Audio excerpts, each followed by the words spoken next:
यह एक जंग है जो सिर्फ जमीन के लिए नहीं, यह एक जंग है जो पहचान, अस्तित्व और इतिहास के लिए लड़ी जा रही है। जहां एक तरफ इजराइल है, तकनीकी ताकत और रणनीति का चेहरा, वहीं दूसरी ओर फिलिस्तीन, दर्द, जिद और उम्मीद का नाम।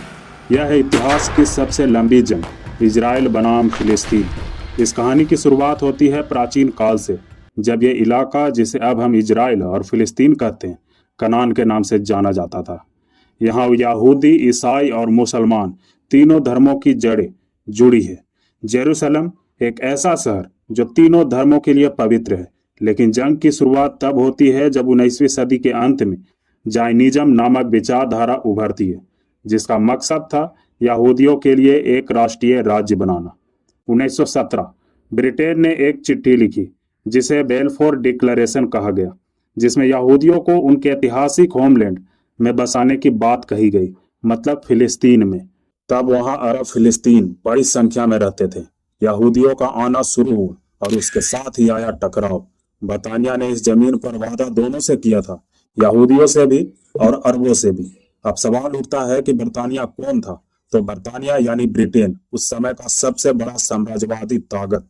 उस समय पहला वर्ल्ड वार चल रहा था और उस समय फिलिस्तीन ओटोमन साम्राज्य के कब्जे में था। ब्रिटेन, दुनिया की सबसे बड़ी उपनिवेशवादी ताकत, चाहती थी कि तुर्कों को हराकर मध्य पूर्व पर कब्जा जमाया जाए। तो उसने खेला खेला और एक नहीं, दोनों पक्षों से वादा किया।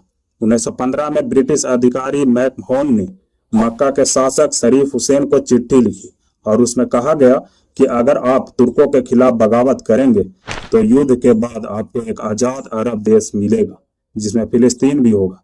अब अरब तुर्कों के खिलाफ ब्रिटिश के साथ मिलकर युद्ध करता है, इस लालच में कि उसे एक आजाद देश मिलेगा। पर ठीक 2 साल बाद 1917 में ब्रिटिश विदेश मंत्री आर्थर बेलफोर ने यहूदियों को भी एक चिट्ठी दी, जिसे कहा गया बेलफोर डिक्लेरेशन। इसमें कहा गया कि ब्रिटेन यहूदियों को फिलिस्तीन में एक नेशन होम देने के पक्ष में है, यानी एक ही जमीन और 2 वादे। ब्रिटेन खुद नक्शे पर पेंसिल चला रहा था और जिनकी जमीन थी वो सिर्फ देख रहे थे। ये था डिवाइड एंड रूल का क्लासिक खेल। अरबों को लड़ाया, यहूदियों को बसाया और खुद को रख लिया सबसे ऊपर। जब वक्त आया जमीन बांटने का, तो अरबों ने कहा धोखा हुआ है और यहूदियों ने कहा वादा निभाया गया है। और यहीं से शुरू हुई वो जंग जो आज तक खत्म नहीं हुई। इसके बाद 1947 में संयुक्त राष्ट्र ने एक प्रस्ताव पास किया, जिसमें फिलिस्तीन को 2 हिस्सों में बांटा गया। एक हिस्सा यहूदियों को यानी इजराइल, एक हिस्सा अरबों को यानी फिलिस्तीन। इस बंटवारे को यहूदी नेताओं ने तो स्वीकार किया, लेकिन अरबों ने नहीं। 1948 में इजराइल ने खुद को एक देश घोषित किया और अगले ही दिन अरब देशों ने हमला बोल दिया। युद्ध हुआ और फिलिस्तीन का एक बड़ा हिस्सा इजराइल के कब्जे में चला गया। लाखों फिलिस्तीनी शरणार्थी बन गए, यानी अब तबाही की शुरुआत हो गई थी। इसके बाद 1967 में इसी मुद्दे को लेकर इजराइल और अरब देशों के बीच 6 दिनों की जंग हुई थी। इस जंग में इजराइल ने जीत हासिल की और वेस्ट बैंक, गाजा और ईस्ट जेरूसलम पर कब्जा कर लिया था। और तभी से शुरू होती है आधुनिक दौर की वो जंग, जहां एक तरफ है इजराइल, शक्तिशाली, संगठित और समर्थ, दूसरी तरफ है फिलिस्तीन, बिखरा हुआ मगर लड़ता हुआ। गाजा पट्टी, जो कि एक छोटा सा इलाका है, मगर सबसे बड़ा युद्ध क्षेत्र यही है।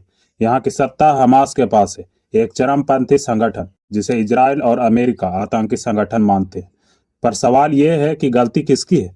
इजराइल कहता है हमें जीने का हक है, हम सुरक्षित रहना चाहते हैं। दूसरी ओर फिलिस्तीन कहता है इसने हमारी जमीन छीन ली, हमारी पहचान मिटा दी। इजराइल को सुरक्षा चाहिए, फिलिस्तीन को आजादी चाहिए। मगर सच्चाई ये है, इस जंग में सबसे ज्यादा मरते हैं आम लोग, बच्चे, महिला और वो लोग जिन्हें ना बंदूक चलानी आती है ना राजनीति। शांति सम्मेलन होते हैं, समझौते होते हैं, मगर सुलह नहीं होती।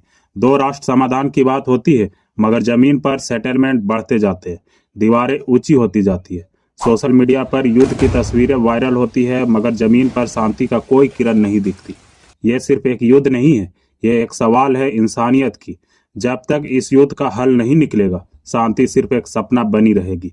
इजराइल और फिलिस्तीन की यह जंग शायद इतिहास की सबसे लंबी जंग बन चुकी है। अगर आपको ये डॉक्यूमेंट्री पसंद आई हो तो चैनल को सब्सक्राइब करें, कमेंट करके बताएं क्या आपको लगता है कभी इजराइल और फिलिस्तीन में शांति हो पाएगी। मिलते हैं अगली कहानी में, जहां इतिहास फिर से जिंदा होगा और सच्चाई सामने आएगी।